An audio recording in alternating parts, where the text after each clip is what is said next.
안녕하세요. 목요일 아침입니다. 여러분 오늘도 좋은 날 되시길 바라고요. 은혜 넘치는 복된 하루가 됐으면 좋겠습니다. 강의 나가다 보니 오늘 이제 80강이에요. 의미가 있는 강의입니다. 80강.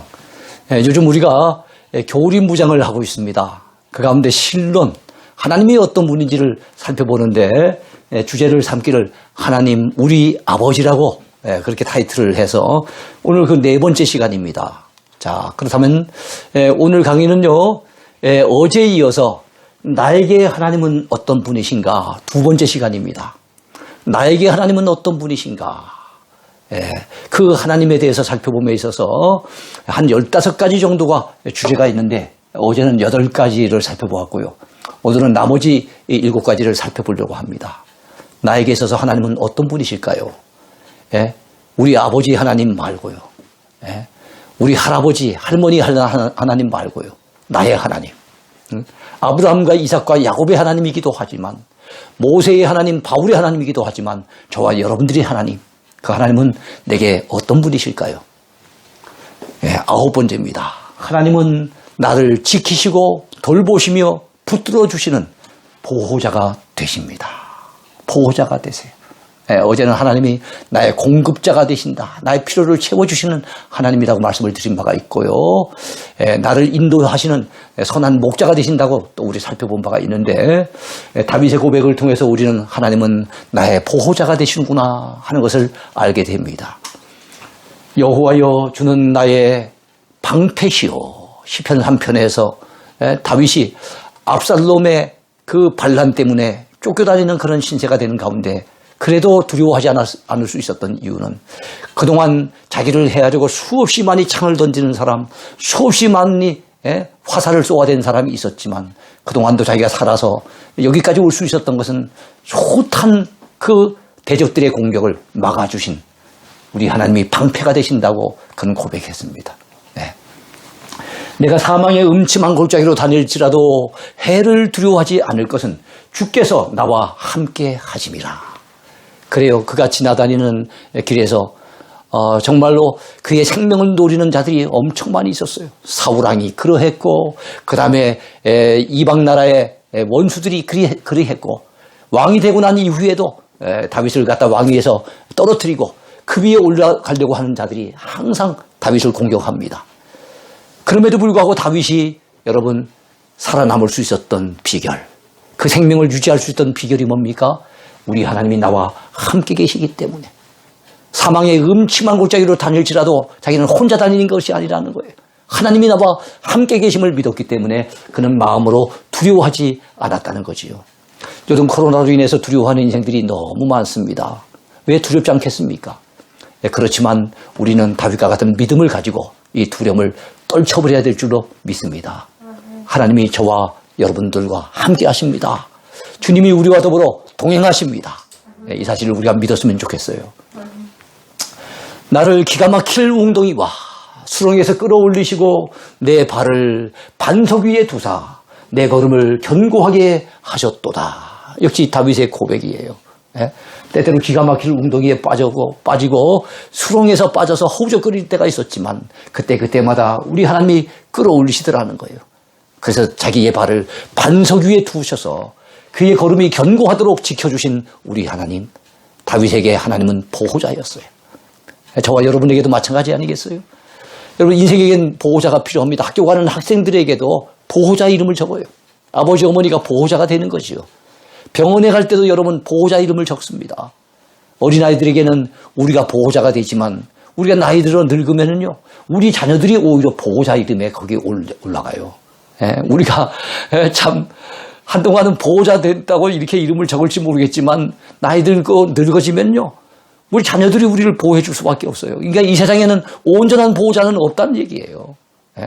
그런데 우리 하나님은 온전한 보호자가 되셔서 우리 생명 다하는 그날까지 우리를 항상 지켜 보호해 주신다는 걸 우린 믿어야 됩니다. 얼마나 마음 든든한 일입니까? 자, 오직 그만이 나의 반석이시요 나의 구원이시요 나의 요새시니 내가 크게 흔들리지 아니하리로다. 역시 다윗의 고백입니다. 오직 그만이, 하나님만이 나의 반석, 여러분, 세상은 요동하는 세상 아닙니까? 늘 흔들리잖아요.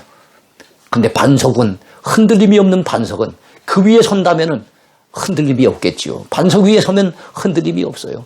근데 우리 하나님이 내 인생의 반석이라는 거예요. 내 인생의 구원이며 내 인생의 요새라는 거예요. 여러분, 높은 산 위에 성벽을 쌓아놓으면 그걸 요새라고 하지 않습니까? 그 철옹성 같은 요새 안에 있으면은 적들이 아무리 공격해도 넉넉하게 여러분 견뎌낼 수 있잖아요. 세상은 흔들립니다. 그러나 우리 인생이 흔들리지 아니할 수 있는 비결이 있는데 흔들리지 않는 분을 붙잡으면 되는 거예요. 예? 흔들리지 않는 분, 요동함이 없는 분 누구겠습니까? 영원하신 하나님, 전능하신 하나님, 그분만이 흔들림이 없는 거예요. 그분만이 우리 인생의 진정한 보호자가 되신다는 것을 믿으시기 바랍니다. 또한 여러분 10번째입니다. 하나님은 내가 사랑해야 될 내 힘의 원천이 되십니다. 내가 사랑해야 될 내 힘의 원천. 우리 하나님이 우리를 참 사랑하세요. 근데 우리 역시도 하나님을 사랑해야 되지 않겠습니까? 다윗은 이렇게 고백했어요. 시편 18편 1절 말씀인데요. 나의 힘이신 여호와여 내가 주를 사랑하나이다 라고 고백했어요. 여러분, 우리의 신앙은 처음에는 하나님을 아는 단계에 있습니다. 두 번째는 하나님을 믿고 의지하는 단계로 나갑니다. 세 번째는 그 하나님을 사랑하는 단계까지 나가야 돼요. 베드로의 인생에 있어서 베드로는 우리 주님을 제대로 이제 발견하고 알았어요. 자기가 죄인임을 깨달았고 주님의 주되심을 알았어요. 그리고 그것을 결국엔 고백하게 됩니다. 주는 그리스도시요 살아계신 하나님의 아들이십니다. 고백했어요. 그러나 우리 주님은 거기에 머물기를 원치 않으세요. 예? 요한의 아들 시몬아, 내가 이 사람들보다 나를 더 사랑하느냐? 나를 사랑하느냐고 주님은 베드로에게 3번이나 물으셨어요. 그렇습니다. 주님은 우리에게도 물으실 거예요. 아무개야, 너는 나를 사랑하느냐? 세상에 그 어떤 것보다 나를 더 사랑하느냐? 네가 사랑하는 자녀들보다 나를 더 사랑하느냐? 아마 물으실 거예요. 우리 역시도 다윗처럼 베드로처럼 고백해야 되지 않겠습니까? 주님, 제가 부족하지만 주님을 사랑합니다. 주님을 사랑하는 줄 주께서 아시지 않습니까? 이런 고백이 있어야 돼요. 우리가 사랑해야 될 우리 하나님, 그분은 우리의 힘의 원천이 되세요. 우리에게 힘 주시는 분이세요. 우리의 힘 그 자체가 되십니다. 여러분, 얼마나 감사한 일입니까? 11번째입니다. 하나님은 어떤 분이실까요? 하나님은 내가 일평생 노래해야 될 내 찬송의 제목이 되십니다. 내 찬송의 대상이 되세요. 그래요. 내 찬송의 제목, 여러분 누구겠습니까? 우리 하나님이세요. 내 찬양을 받으실 분 누구십니까? 오로지 우리 하나님이세요. 나를 지으시는 분, 나를 구원하시는 분, 나를 사랑하시는 분, 나를 오늘까지 선하게 인도해 주신 분, 나를 항상 돌보시고 보호해 주시는 우리 하나님. 그 하나님을 우리가 향해서 우리가 기쁨의 노래, 감사의 노래, 영광의 노래를 불러야 되지 않겠습니까? 내 찬송의 대상 우리 하나님이세요. 우리가 설거지하면서도 하나님을 찬양하고, 길을 걸으면서도 하나님을 찬양하고, 운전대 잡고 운전을 해가면서도 우리가 하나님을 찬양해야 되지 않겠습니까? 그래요. 하나님은 찬양받기에 합당하신 우리 하나님이세요. 네. 여호와는 나의 힘이요 노래심이요 나의 구원이시로다. 그는 나의 하나님이시니 내가 그를 찬송할 것이라. 여러분, 출애굽기 15장이 어떤 장입니까? 출애굽기 14장이 그 홍해바다를 건너는 장면이에요. 이스라엘 백성들이 홍해바다를 여러분 정말로 마른 땅 건너듯이 건넜어요. 하나님의 은혜로 다 죽을 줄 알았어요. 뒤에는 애국 군대고 앞에는 그 홍해바다가 펼쳐져서 이젠 죽었구나 끝났구나 하는 순간에 우리 하나님이 기적적으로 그들을 이끌어내시고 구원해내신 거예요. 얼마나 감격스러웠겠습니까? 그때 모세가 이스라엘 백성들과 더불어 하나님을 향해 찬양을 하는데 이 모세의 노래 제목이 뭡니까? 여호와는 나의 힘이요 나의 노래심이요 나의 구원이시로다. 그렇습니다. 우리 하나님은 내 노래의 제목이 되세요. 예? 이 사실을 우리는 놓쳐버리면 안 됩니다. 왕이신 나의 하나님이여 내가 주를 높이고 영원히 주의 이름을 송축하리이다. 시편 145편의 다윗의 고백이에요. 왕이신 나의 하나님. 다윗이 왕이 아닙니까? 근데 다윗은 알았어요. 우리 이스라엘의 진정한 왕은 우리 하나님이라는 거. 내 인생의 왕 되시는 분은 하나님이라는 걸 알았어요. 왕이 고백하는 그 찬송의 대상 누굽니까? 왕이신 나의 하나님이요. 하나님이 그에겐 왕인 거예요. 그렇습니다. 여러분, 우리 인생의 주인은 내가 아니라는 거 우리 알아야 되겠죠. 나는 우리 인생의 왕이 아니에요. 나는 왕이로 소이다 이렇게 할 수 없어요. 우리 인생의 주인, 우리 인생의 왕, 우리 가정의 호주, 우리 회사의 회장님 누구겠습니까? 우리 하나님이신 줄로 믿습니다. 그런 고백이 있어야 돼요. 그런 깨달음이 있는 사람은 많이 진정한 찬양을 부를 수가 있는 거예요. 이러므로 나의 평생의 주를 찬송하며 내 평생의 주를 송축하며 찬송하되 하나님의 이름을 높여드리는 이 찬양을 송축이라고 합니다.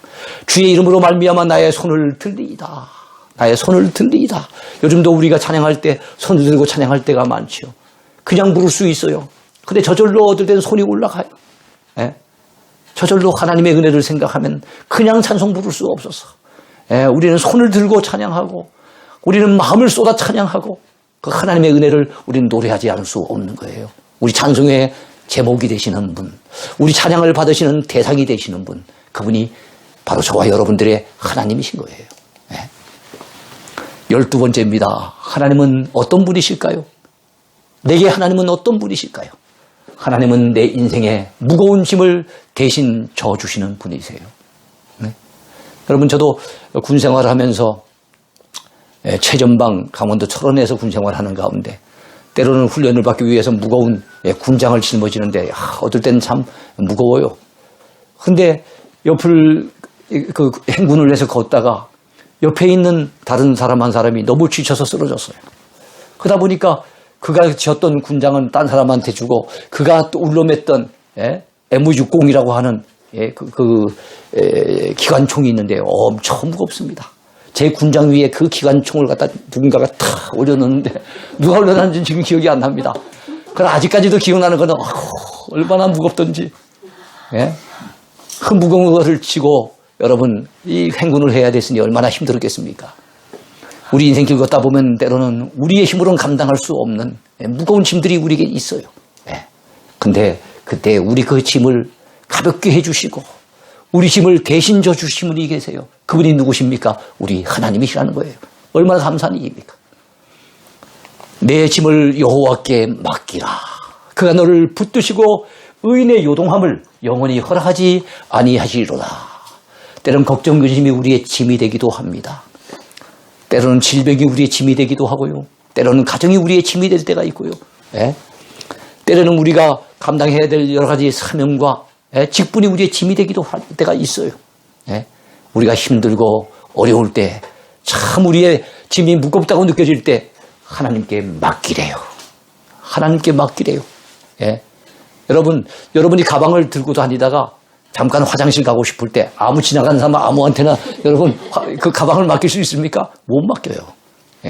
누군가 아는 사람, 믿을 만한 사람에게 맡기고 갈 수 있어요. 그렇지 않습니까? 우리의 짐이라고 아무한테나 맡긴다고 다 그게 누가 맡아주겠어요? 우리가 우리의 짐을 맡길 수 있는 믿을 만한 분, 우리 하나님이세요. 사람들은 우리가 짐을 갖다가 좀 맡아달라고 주면요, 반가워할 사람 아무도 없습니다. 근데 우리 주님은 수고하고 무거운 짐진 자들아, 다 내게로 오라. 내가 너희를 쉬게 하리라. 참으로 우리의 짐을 맡기기를 원하시는 분이 우리 주님이세요. 우리가 무거운 짐을 지고서 허덕거리는 그 안타까운 장면을 참 불쌍히 여기시면서 긍휼의 눈으로 바라보시면서 그 짐을 맡기라고 말씀하신 분이 우리 하나님이세요. 얼마나 감사합니까? 날마다 우리의 짐을 지시는 주, 곧 우리의 구원이신 하나님을 찬송할지로다. 시인은 우리 하나님을 향해서 어떤 분이라고요? 날마다 우리의 짐을 지시는 분이래요. 달리 말하면 우리의 구원이신 하나님을 찬송하라고 그렇게 외치고 있습니다. 그래서 무거운 짐을 혼자 지려고 너무 허덕거리지 말고요. 여러분 아까 우리가 참 아무한테는 맡길 수 없다 그랬죠? 짐을 믿는 사람에게 맡길 수 있는 것처럼 우리가 하나님 앞에 맡길 수 있는 게 뭡니까? 믿음이에요. 믿음 없이는 하나님께 못 맡겨요. 우리가 하나님 앞에 맡기는 것이 믿음입니다. 그런데 맡기는 방법이 뭐냐 하면 기도로 맡길 수 있어요. 기도라고 하는 방법을 통해서 우리가 믿고 의지하는 하나님 앞에 우리의 무거운 짐들 다 맡길 수가 있어요. 그럼 우리 하나님이 해결해 주시는 겁니다. 이르시되 내가 그의 어깨에서 짐을 벗기고 그의 손에서 광주리를 놓게 하였도다. 시편 81편에 보면 그런 말씀이 나와요. 우리 하나님은 이스라엘 백성들이 정말로 애굽에서 종살이 할 때, 노예 생활할 때 그들이 짐을 갖다가 힘겹게 짐을 짊어지고 날라야 됐어요.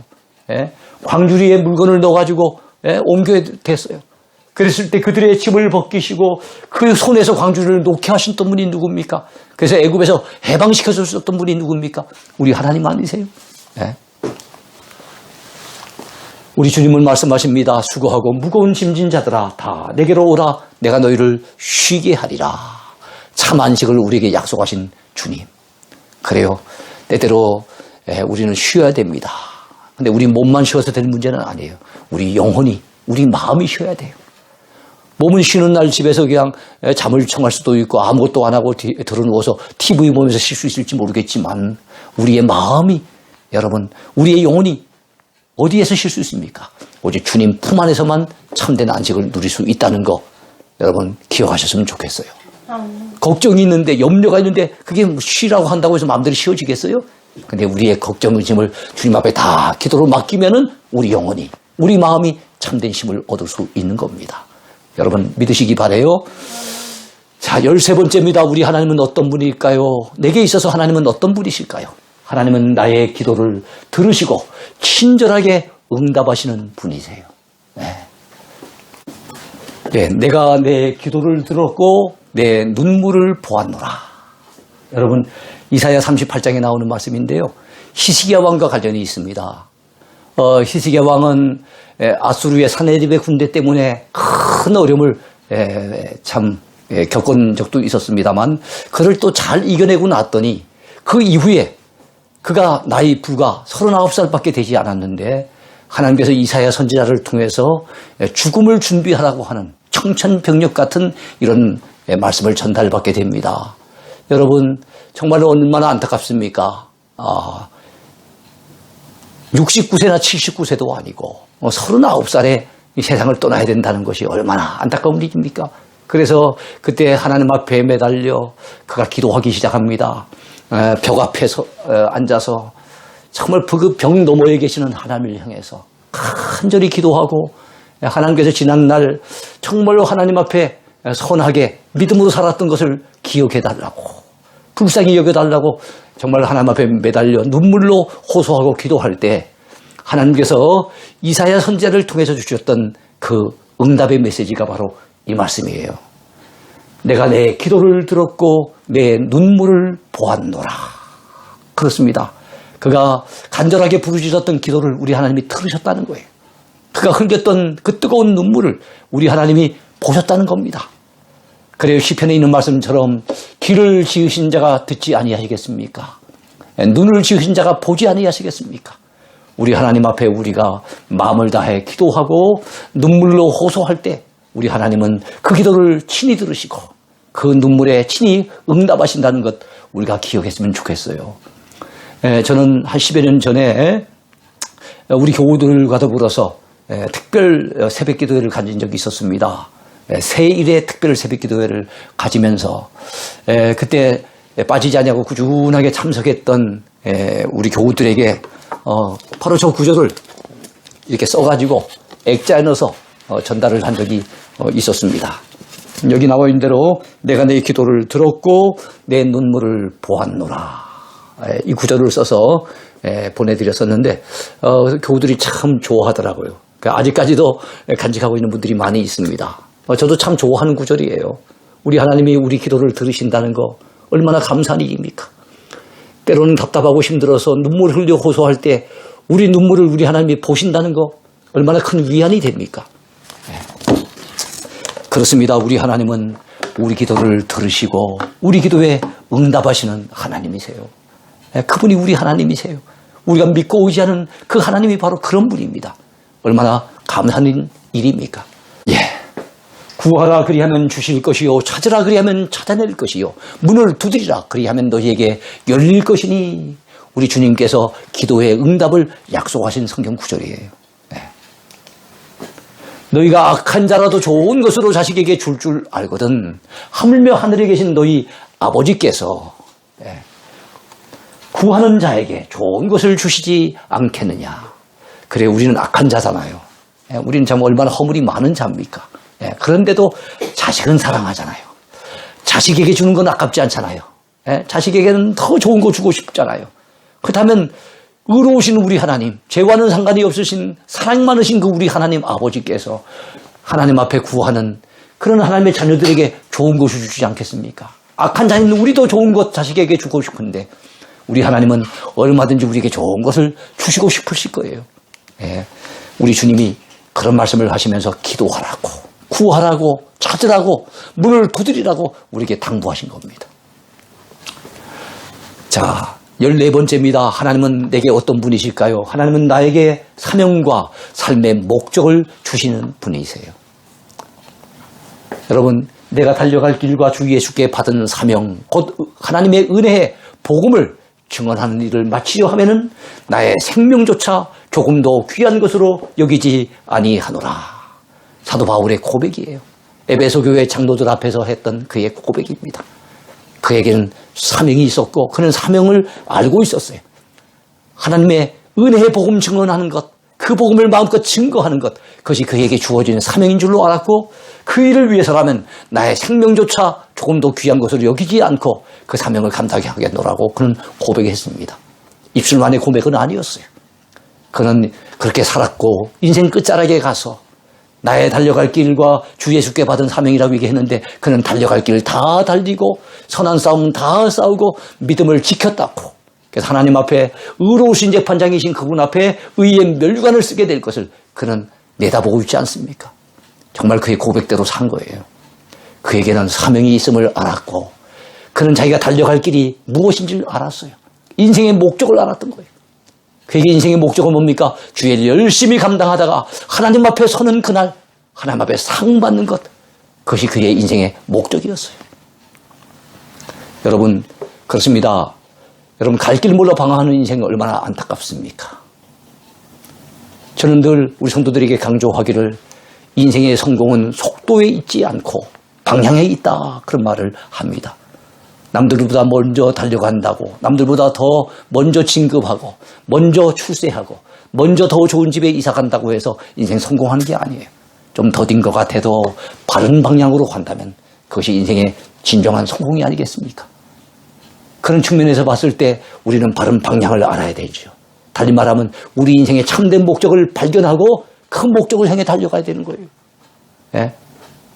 여러분, 자기 인생의 목적이 뭔지 모르고 달려가는 인생에게는 아무리 빨리 달려가도 그건 의미가 없어요.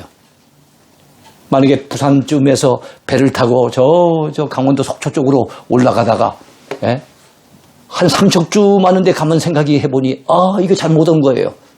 저 전라도 목포 쪽으로 가야 되는데 속초 쪽으로 올라가고 있으니 엉뚱한 방향으로 잘못 가고 있는 거예요. 그렇다면 여러분 그 삼척에서부터 다시금 부산까지 내려와가지고 목포를 향해 가려면 얼마나 힘이 들겠습니까? 그때 더 빨리 달려갔다는 게 무슨 의미가 있겠어요? 빨리 달려갈수록 손해인 거 아니겠습니까? 그렇기 때문에 빨리 가는 게 중요한 것이 아니라 바른 방향을 위해서 가야 되잖아요. 그런 측면에서 우리는 인생의 참된 목적에 눈떠야 됩니다. 하나님이 내게 주신 삶의 목적이 뭔지를 발견해야 되고, 달리 말하면 내가 인생 살아가면서 감당해야 될 사명이 뭔지를 우리는 깨달아야 됩니다. 그 목적을 위해 달려가는 인생이라면 그 인생이야말로 진정한 성공자거든요. 근데 내게 사명 주신 분이 누구십니까? 하나님이세요. 내 삶의 목적을 뚜렷하게 깨우쳐 주신 분이 누구십니까? 하나님이세요.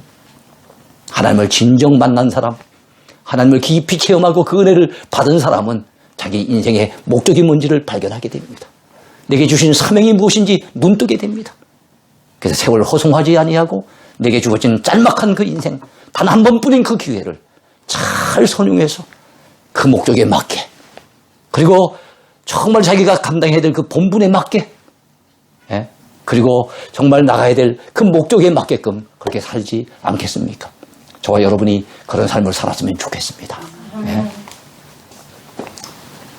사도 바울에게는 표대가 있었어요. 달리 말하면 그가 바라보고 달려가야 될 인생의 목적이 있었어요. 목표가 있었어요. 그것이 무엇이겠습니까? 그는 표대를 향해 그리스도 예수 안에서 하나님이 위에서 하늘 위에서 부르신 부름의 상. 사도 바울을 부르신 분이 하나님이세요. 박해하고 있었는데 정말로 주님의 주되심을 알지 못하고 예수 믿는 자들을 오히려 박해하고 있었는데 하나님이 그를 거꾸로 들여서 불러주셨어요. 사명자로 세워주셨어요. 그때부터 바로 바울에게는 인생의 표대가 생겼어요. 나갈 방향이 생겼어요. 그게 무엇인가 하면 주의 일 열심히 감당하다가 나를 부르신 그분 앞에 상 받는 것, 그것을 위해서 그는 달려가고, 여러분 그의 목표는 흔들림이 없었어요. 그는 죽는 그날까지, 하나님 앞에 부름받아 가는 그날까지, 순교당하는 그날까지 그 표대를 향해 가열차게 달려갔던 거예요. 우리에게도 이런 여러분 목표의식 분명히 있어야 됩니다. 인생에 표대가 없다는 거. 여러분 축구하는 선수가 골대를 향해서 골을 갖다가 넣어야 되는데, 그죠? 골대를 향해서 볼을 갖다 몰고 가야 되는데 골대가 어디 있는지 모르고 달려간다는 게 얼마나 안타까운 일입니까? 근데 정말로 그런 어리석은 삶을 사는 사람들 너무 많아요. 한 번뿐인 인생을 그렇게 그 좋은 젊음을, 그 좋은 자기에게 주어진 시간들을 헛되게 흘려보낸 분들이 너무 많아요. 우리 우왕좌왕하면 안 됩니다. 우리는 분명한 표대를 발견하고 그 인생의 목적을 향해서 하나님이 내게 주신 그 사명을 향해서 우리는 힘차게 달려가야 될 줄로 믿습니다. 마지막 15번째예요. 하나님은 어떤 분일까요? 내게 우리 하나님은 어떤 분일까요? 하나님은 내가 늙을 때에도 버리지 않으시고 내가 죽는 그 순간에도 나를 영접해 주실 유일한 분이십니다. 왜 유일한 분이라고 얘기합니까? 내가 사랑했던 배우자도 놔두고 가야 돼요. 내가 그토록이나 사랑하고 아끼던 내 자식들도 놔두고 가야 돼요. 내가 일평생 땀 흘려 모아서 그 마련했던 집도 재산도 다 놔두고 가야 돼요. 우리가 몸담았던 교회, 섬겼던 교회도 놔두고 가야 돼요. 이 땅에서 여러분 장관을 하면 뭐합니까? 총리를 하면 뭐합니까? 대통령을 지내면 뭐합니까? 그거 다 놔두고 가야 돼요. 어떤 것도 가지고 갈 수 없어요. 그래서 여러분 마지막 죽음의 순간에 여러분 사람들이 마지막 죽을 때 마지막으로 입는 옷은 무슨 옷이라 그래요? 수의라 그러잖아요. 수의에는 주머니가 없대요. 아무것도 담아가지 못한대요.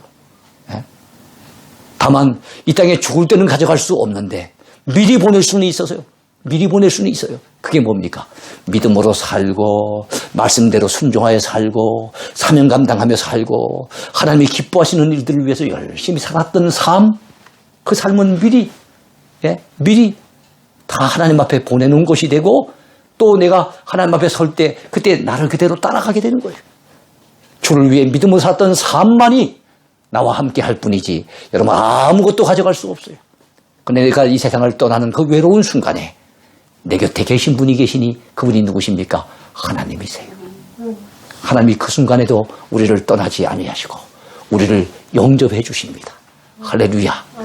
우리 늙을 때도 우리를 버리지 않으시고 내가 죽는 그 순간에도 나를 떠나지 않으시고 나를 영접해 주실 그분, 유일하신 그 하나님, 그 하나님을 우리는 놓쳐버리면 안 됩니다. 하나님이 그런 분이에요. 그래서 여러분 시인은 이렇게 노래합니다. 늙을 때 나를 버리지 마시며 내 힘이 쇠약할 때 나를 떠나지 마소서. 하나님이여 내가 늙어 백발이 될 때도 나를 버리지 마소서. 사람이 참 나이가 들어 백발이 되어지면 때로는 이 세상에서는 사람 취급을 잘 못 받을 수도 있어요. 참 어떤 경우는 우리 그 장인어른 예전에 생각해 보면은 그 자녀들이 이제 옵니다. 아들도 오고 딸도 오고 사위도 오고 며느리도 오고 오면은요 조금 앉아 계시다가 식사하시고는 자리를 비켜주세요. 왜 그런가 하면 젊은 사람들끼리 뭐 대화하는데 이제 연세 드신 분이 이렇게 앉아서 이렇다 저렇다 얘기하면은 괜히 자녀들에게 누가 될까봐 그런지 모르겠지만 자리를 비켜주시더라고요. 그러니까 스스로가 생각을 해도 이제 나이가 들게 되고 늙어지게 되고 이러면 본인이 생각해봐도 좀 초라하게 느낄 것 같아요. 그래서 여러분 젊었을 때는 모르겠지만 잘 나갈 때는 모르겠지만 그 다음에 돈 잘 벌 때는 모르겠지만 내가 늙어지게 되고 참 초라한 그런 존재가 됐을 때 우리는 이 세상에서는 별로 취급을 받지 못해요. 크게 존중을 받지 못해요. 근데 그때도 우리를 떠나지 아니하실 분, 버리지 아니하실 분 누굽니까? 우리 하나님이세요. 이것을 알기에 시인은 그렇게 노래한 겁니다. 하나님 앞에 그렇게 간구한 겁니다. 늙을 때에 나를 버리지 마시며 내 힘이 쇠약할 때에 나를 떠나지 마소서. 하나님이여, 내가 늙어 백발이 될 때도 나를 버리지 마소서. 우리 인생 끝자락에도 우리를 버리지도 아니하시고 떠나지도 아니하시는 분, 오직 우리 하나님 한 분밖에 없음을 여러분 믿으시기 바라요. 그분이 우리 하나님이세요. 그분이 우리를 이 세상에 창조하셔서 이 세상에 태어나게 하신 분, 예수 그리스도 안에서 우리를 구원해내신 분, 그리고 우리의 선한 목자가 돼서 우리의 필요를 채워주시고 우리를 선하게 이끌어 가시는 분, 여러 가지 위험 가운데 우리를 건져내시고 우리를 보호해 주시는 분, 우리가 힘든 짐과 같은 것 지고서 허우적거리고 있을 때 그 짐을 벗겨주시는 분, 우리에게 참 안식을 주시는 분, 때로는 우리에게 위로가 필요할 때 위로해 주시고 또 힘을 공급해 주시는 분, 그렇지만은 여러분 평소에도 그렇게 우리와 함께 하시고 우리를 도우시고 우리를 사랑하시는 분이시지만 마지막 순간에도, 우리가 늙어질 그 순간에도, 죽음이 우리 문 앞에 이르렀을 그 순간에도 우리를 한순간도 놓지 않으시고 떠나지 않으시고 버리지 아니하시는 분, 하나님밖에 없어요. 하나님 아버지밖에 없어요. 그분이 우리가 믿고 의지하는 하나님이십니다. 그 하나님에 대해 우리가 바로 알아야 되지 않겠습니까? 그 하나님을 바로 믿어야 되지 않겠습니까? 여러분, 그래서 우리는 하나님에 대한 신앙을 바르게 가져야 됩니다. 여러분, 요한 사도가 쓴 서신에 보면은요, 아버지와 아들을 부인하는 자가 바로 적그리스도라 그랬어요. 그 당시 영지주의자들은 하나님 아버지도 부인했어요. 왜냐하면 온 세상 만물을 갖다가 물질적인 것은 악한 것으로 봤거든요. 영적인 것은 선한 것으로 보고 물질적인 것은 악한 것으로 봐서 이 악한 세상, 악한 물질 세계를 만드신 분이 여호와 하나님이라면 그 하나님은 악한 신일 것이다. 악한 신이기 때문에 악한 물질 세계를 만들었을 것이다 해서 성경이 가르치는 여호와 하나님을 그들은 거부했습니다. 그 아버지를 부인한 거예요. 그리고 하나님의 아들이 육신을 입고 이 땅에 오신다는 거, 죄 많은 육신을 입고 온다는 거, 그건 말이 안 된다. 그래서 하나님의 아들 예수님도 거부했어요. 그러니까 역사 속에 이단들은 여러분 하나님의 그 하나님 되심을 인정하지 아니하고 예수님의 그 주 되심을 인정치 아니하는 이단들이 얼마나 많은지 몰라요. 그 때문에 여러분, 우리는 하나님에 대해서 바로 알아야 되고 예수님에 대해서 바로 믿어야 되는 거지요. 그러니까 우리가 바른 교리를 가진다는 거, 그 교리의 울타리에 우리의 신앙의 집을 제대로 지어야 된다는 거, 그리고 그 교리의 그 뼈대를 갖다가 제대로 세워서 우리의 믿음의 집을 짓는다는 것, 너무너무 소중해요. 우리 이번 한 주간 하나님이 어떤 분이신지를 살펴보았는데 여러분 은혜 되는지 모르겠습니다. 아무쪼록 하나님 아버지께 대한 분명한 믿음을 바로 세우는 여러분 모두가 되기를 축원합니다. 오늘 강의 여기까지입니다. 감사합니다.